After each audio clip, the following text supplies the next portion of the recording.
Hello, and welcome to Mental Health Matters Podcast. I'm your host, Liz Lang, and I'm here with Dr. Mark Burton. In this podcast, we will talk about all things mental health. Thank you so much for joining us.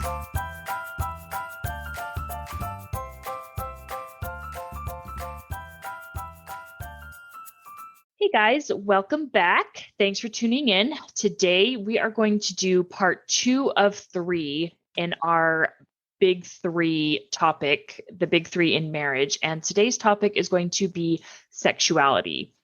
So I want to start off by saying that most of our listener base is in Utah. And in Utah, there is definitely a heavy church presence, which creates a bit of a culture around sexuality. And in Utah, I know that it's very common, particularly in church culture, I would say almost everyone in church culture in Utah waits until after marriage to have sex. And personally, I don't think that's a bad thing, but I do think that it creates a bit of a stigma around it. And so we're going to talk about the importance of sexuality in marriage and how to talk about it and the importance of talking about it before you get married if you're planning to do that. So why don't we go ahead and start by talking about the importance of sexuality in marriage? That's a very good point. And, sexuality is a difficult thing to talk about. It's about the dialogue, as you know, and so when you're talking about people having a dialogue before, it's hard to talk about it. But it is an important aspect of a relationship, and typically, that sexual desire is usually stronger, at the start of a relationship. And in a bit, I'll explain why I think that is. I think there's a biological reason for that. So you have these strong sexual feelings for the other person. It's one of the things that, causes us to hook up and get together. And I think it's those strong sexual feelings, I think, are nature's way of getting us to hook up and procreate. And so they're pretty strong feelings.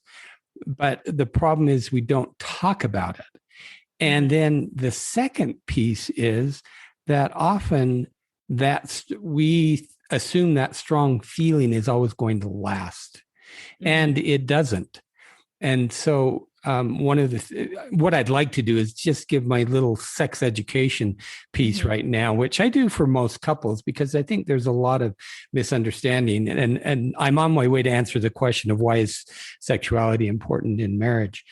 So I think that the model that we grow up with around sexuality, it looks like this: starts with desire, moves to arousal, and then you have sex. And if you I don't know why I started calling it this. I call it my Grey's Anatomy model.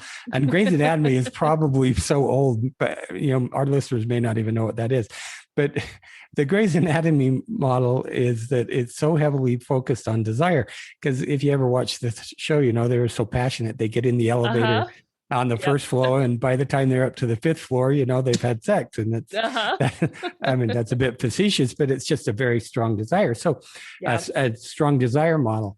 So when you first hook up with someone or start to go out, and if there's that connection, that passionate connection, then you're both going to feel that strong desire. But that bump in desire, in fact, I call this part of my discussion the bump, and that bump only lasts about 6 months to 2 years.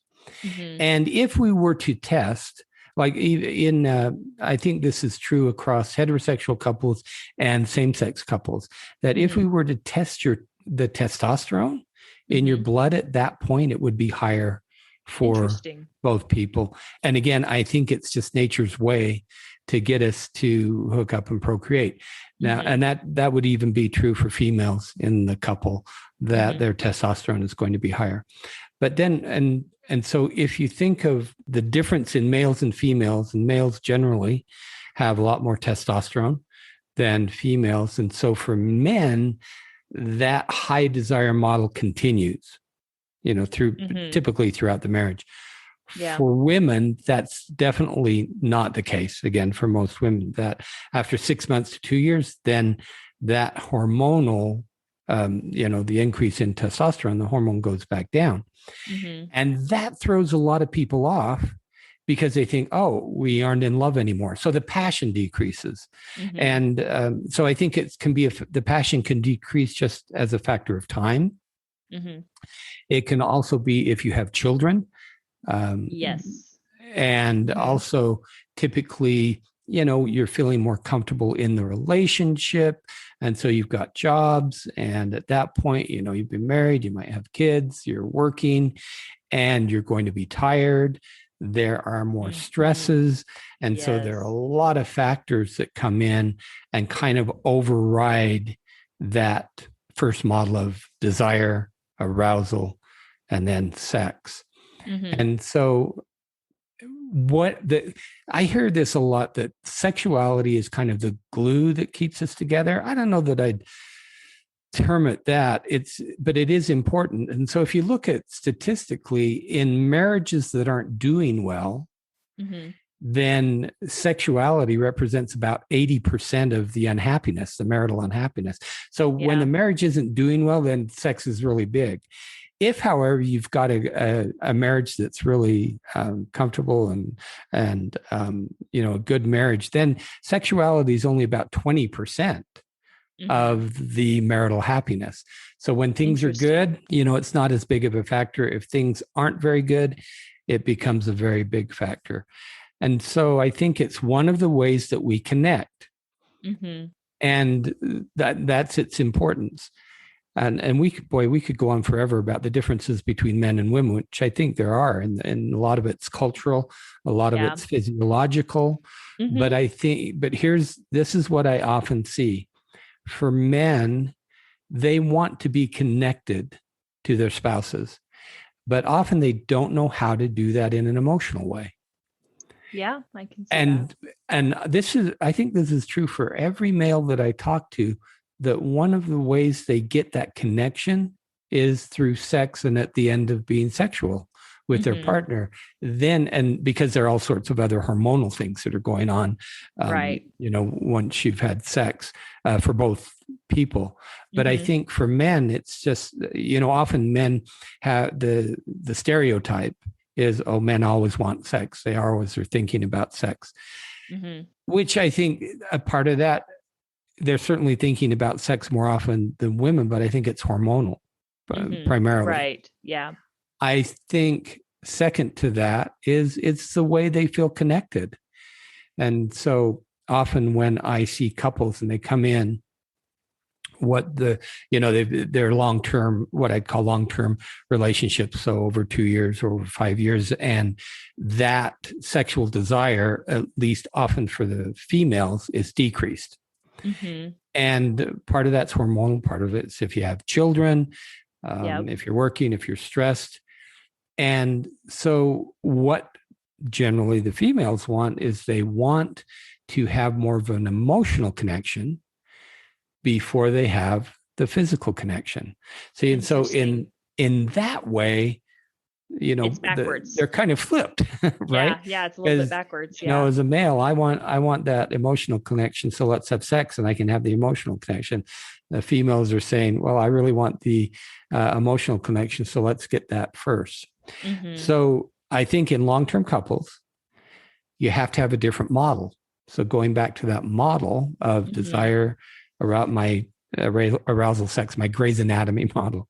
If you flip the first two, so you're going to flip it and you change it to arousal first, which then leads to desire, which then leads to sex. And so all you're doing is you're finding a different path to the desire.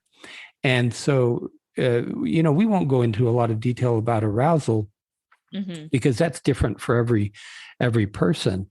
Right. And, for some, it could be just that. Well, I think for a lot of women and a lot of men, especially as we age, this is true for men, that what we do want is more of an emotional connection. That's part of the arousal. And there's certainly a physical component to it as well. But what we want more from our partners, I think, in long-term relationships is that emotional connection. And again, we won't go into this part of it, but if you're fighting, if there's conflict, then Men may want to still be sexual, although that's not always true. My experience with females is if there's conflict, they really don't want to be physically intimate with their partner. They want to resolve the conflict, or, you want to treat each other well. Right. I really believe having a good emotional connection in long-term relationships is really fundamental to having a successful and healthy physical relationship. Right. And I think that leads us into the perfect segue in communicating about sex. And there has to be a dialogue about it. And I particularly found what you said about the difference between males and females in sexuality to be pretty profound. And it totally makes sense. Men, their emotions are it's just different than women. And so they crave that physical connection to feel an emotional one. And I can see where that could have a lot to do with physiology. But when it comes down to it, there has to be good dialogue about sex and talking about needs, wants, and desires. And I mean, we don't need to go too much into the physiology of it. No. But it is an important conversation to have, I think. So I have a question for you. What do you think makes it difficult for people in general? So I'm not asking specifically about you and Curtis, but just people in general. What do you think makes it difficult to have a dialogue around sex? Me personally, Curtis and I never had that issue. But as I've said before, we've always been pretty good about communication, and that for us, there has never been a topic that has been off limits. There isn't a single topic that we can't talk about. I think that's great. I think that's unusual. It's great, but a bit unusual. A lot of it, I would almost say, culturally. So I know my parents were very reticent to talk about sex, but I grew up in a very religious family, and I am sure a lot of our listeners did. Again, going back to Utah and the culture around sex, is that parents, they didn't ever talk about it. And I don't think it's because they were embarrassed or ashamed. I think it's because to them, it was private. And I feel like that's very much carried over into the next generation. Right. But I think what happens, so I would say the answer is there's a lot of shame around sexuality. Now, I don't know that parents don't want to instill shame, at least most don't. But I think just the inability to talk about it, it's like this unspoken message, or, this is somehow shameful. Now, it's true that, and it's certainly not just Utah and that religious tradition of LDS that does this. There are many religions that do it, that I think inadvertently, or maybe even on purpose, do try and instill some shame around sexuality because they think then that controls it. But then the problem is when you get married, in some traditions now you can have sex, but you're shameful about it. And so the shame doesn't just go away. Yeah. So this goes back to, I think, what you said, the importance of talking about it before marriage. So if you don't happen to be sexual before marriage, and a lot of couples certainly follow that and many don't, but if you happen to not be sexual before marriage, you've got to be able to have the dialogue. And I think the more you talk about it, I think what gets rid of shame is you open up and you shine light on whatever it is. In this case, you're trying to be open and honest about sexuality. Let's say you take two young people, early 20s, they're getting married, and maybe they've grown up in a religious tradition where, you aren't sexual, you aren't talking about it. I think if you said, okay, you two go over here and start talking about sex, I think they probably wouldn't know what to do. Probably. Right? It's like, okay, where do we start? So I think often they can benefit from having, a counselor. I do premarital counseling all the time with couples, and actually I think it's incredibly effective because you're talking about potential problems before they become potential problems. But I realize that doing therapy and counseling can be expensive. So I think there are a lot of good books out there. That's what I'd recommend as the next way to approach this, is start reading some things together. around either human sexuality in general. There are books around female sexuality. I can't think of the names, but what I'll do is I'll send them to you. Maybe we can post them, with this episode. There's a good one called The New Male Sexuality. That's Bernie Zilbergeld, I think. And that's a good one for men to read. But there are many around female sexuality written by, I call them the Berman sisters. I think they're twins, Berman. One is a physician, one is a psychologist, and they write books on sexuality for women, and I think they're really good. And but if you're getting married, I mean, what I would suggest is, or if you want more to learn more, I'd suggest that you each read the other's book as well. So that, if you're in a heterosexual couple, you read the book on the female reads the book on male sexuality, because you want to have information, you want to have the dialogue. And so if as a male, I'm reading this book on female sexuality, then I would have a lot of questions, and that's what you want. Yeah. You want to stimulate some thought around what it might be. And I think just the very act of making a conscientious effort to talk about sex, then over time gets rid of that shame. So dialogue is, I would think, in every episode, haven't we mentioned dialogue or communication, right? As I would say so, yeah. Fundamental. It really is. And so backtracking again really quick when it comes to shame in children, and I agree that most parents, they don't try to shame their children. But I know my parents growing up, and even as a young child, I remember this. And part of normal human development in young childhood is exploration of the body, which includes touching private parts. It's very normal and it's very natural. And, my mom, and again, in no way was she trying to shame me, but she would say, don't do that, or don't touch yourself like that. That's gross. In her mind, what she's thinking is, well, it's not good. And again, part of it is from a religious standpoint, because she wanted us to remain pure, and she wanted us to learn and understand that masturbation was not okay. That was part of it. But I think another part of it is cleanliness too, particularly for females. But rather than saying, oh, that's gross, there's a different way to talk to kids about that. Right. And I think that's important. And you and I, prior to starting this, talked about maybe a future episode where Lindy, my wife, who works with children, will talk very specifically about how do you talk to children about difficult subjects, which talking about sexuality is certainly one of them. Yeah. And I think that most therapists certainly, and certainly a lot of parents, would say it's really important to have an open, honest dialogue, age appropriate is always a key, age appropriate dialogue about sexuality. Now, again, in some ways, it's difficult to talk about subjects like masturbation because in a lot of ways, it's a moral question.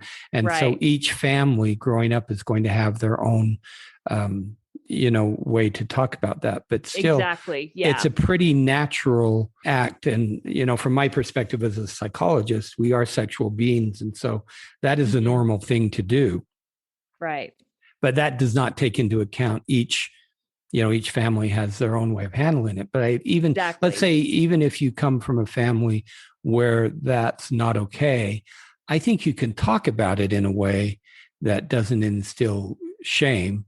And it's the words you use, it's the tone you use. And so it is an important topic that we will get to in a couple of weeks. But And so I think that, bringing up how you talk about sexuality in your families of origin has a lot to do with how you think about it as an adult.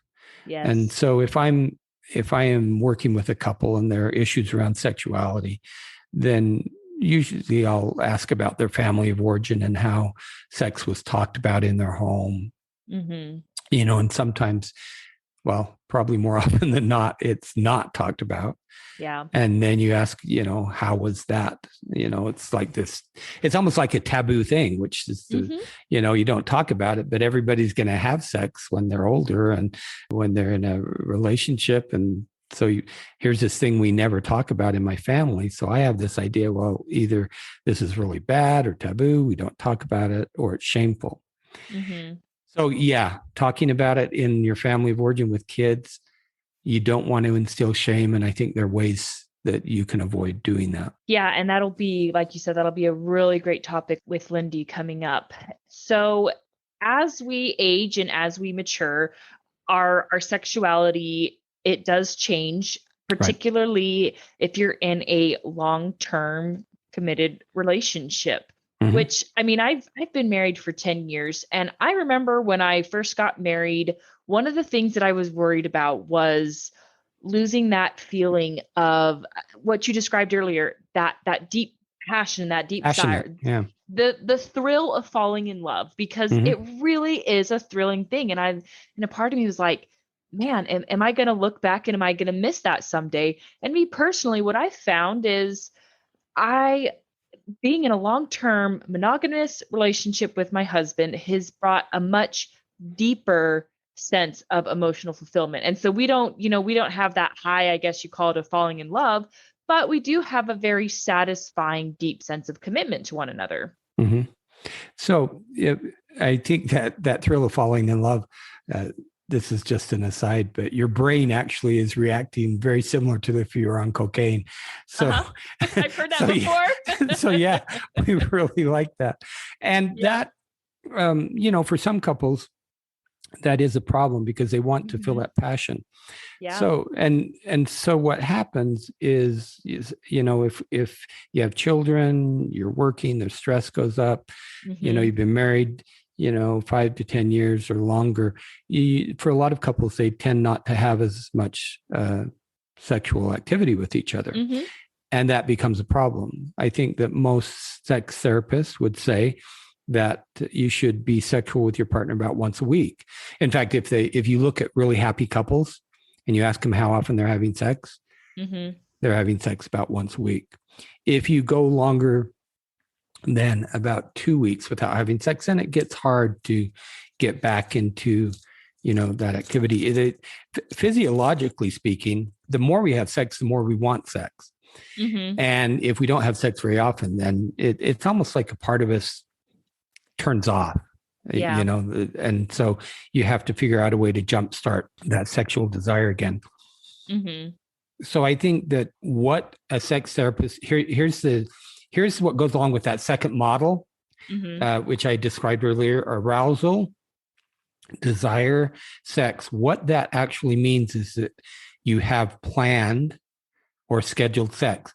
Now, a lot of people, I don't know what your reaction to that is, but a lot of couples have a fairly strong negative reaction. And I think the reason for it is there are two things. I think one, they're really keyed into that first model of desire because that's all you see. We see it in movies, we see it on TV. And so we're brought up to think this is the way it's always going to be. And that's not true. And so if you think of that second model, what you want to do, especially if you have kids and jobs and busy lives, is I think you plan it. And I think, again, most sex therapists, they would say, in fact, I'm pretty certain of this, that in long-term couples, the healthy way to do it is to schedule it. So here's it. Now, most people would say, well, I love that feeling of being spontaneous. Well, the problem is, for a lot of women, it's never going to be spontaneous, or it's going to be spontaneous pretty rarely. And it's not that you don't get the spontaneity, because what I say to couples, well, if you've been married 10 years and hopefully you can get a weekend away without the kids and you can send the kids to the grandparents, and then often just getting out of, your house and away from your roles as mother and father and away from the jobs, then often what happens is you get little bump in spontaneity. And so I think that long-term couples can get that. They just have to maybe plan or work a little harder to get it, set the context. I always tell couple, I realize most people can't do this, but go away to Mexico for a week and you'll get that back, easily. And so plan sex, because here's the other thing that gets in the way of sexuality in long-term couples is usually both of them are afraid of being rejected. So if I initiate sexuality, then I'm afraid that you're going to say no. And so what that does, it just makes it so I'm not going to initiate. Yeah. So, and they're both in that spot. Nobody's initiating sex because they don't want to be rejected.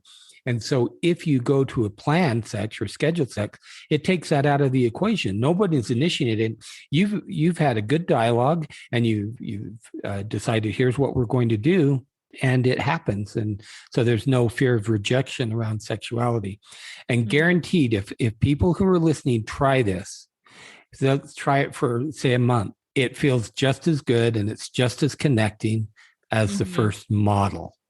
And here's what I want the listeners to think about. It's just an alternate path to desire. That's it. Okay. Yeah. And desire is the base need to be having sex. Right. And so let's talk about couples who, I don't know, they've been in a relationship for a really long time, and maybe they're feeling frustrated because things are, I guess, for lack of a better term, stale, or it feels stagnant, and it feels like, oh, we're just doing the same things over and over and over. I don't know, maybe this is true for couples who've been together for 20 or 30 years or something like that. And the importance of, I guess, reigniting that spark and the importance of that. It's really important, but I think couples can do it. Our brains are really attracted to novelty.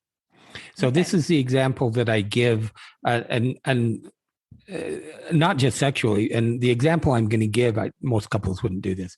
But let's say you're in a stagnant relationship, sexually speaking. The couple gets together, and I don't even know if people bungee jump anymore off bridges. Do you think people do? I don't even know if that's done. I've seen videos of it. Anyway, so you get the two of them. So the two of them, they're doing this extreme physical activity, right? And they jump off. Almost invariably after that, they've done this experience together that is just so thrilling. It's going to jumpstart their sexuality. Okay. And so it doesn't necessarily have to be something novel or different sexually. Okay. I think often it's just novel and different experiences together. Okay. So even going on adventures. So again, let's say, there's some big, it doesn't have to be extreme as bungee jumping. Some big hiking adventure, or you're going backpacking. You're doing something you've never done before, and you're doing it together.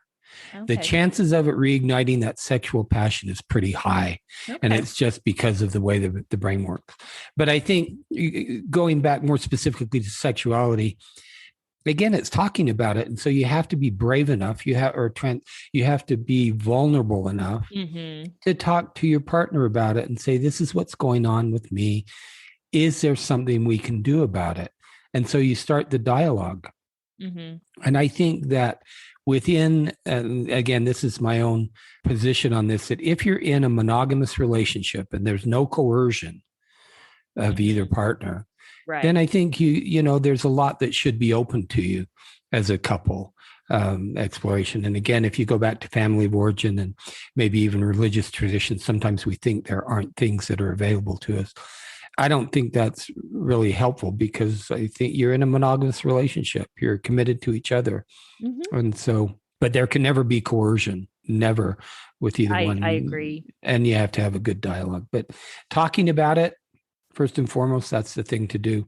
There's one thing I wanted to mention very quickly, and that is that often what I see are one of the partners in the marriage has had some sort of sexual trauma in childhood or adolescence. And so sadly that happens to a lot of people. And our talk today, our dialogue today around sexuality does not address any of those issues. And I just want to acknowledge that. I think that trauma issues related to sexuality that come from childhood certainly are going to affect the couple sexuality. And I really believe that the way through that is through some good individual counseling with someone who is experienced at working with couples in trauma, so individuals in trauma, and then some good couples treatment as well. And the reason the couples treatment is so that you can really be a team. And often the person who didn't experience the sexual trauma has a hard time understanding why should this affect the relationship. And I think what couples work can do is help that person understand what's going on. So that's all that I think we have time to talk about with that, because that would be a whole different episode. But I just wanted to acknowledge there are many people out there who have had sexual trauma. And it is one of the things that needs to be addressed in a long-term relationship. I agree. And I also point out that insurance is getting better at covering mental health and particularly counseling and therapy.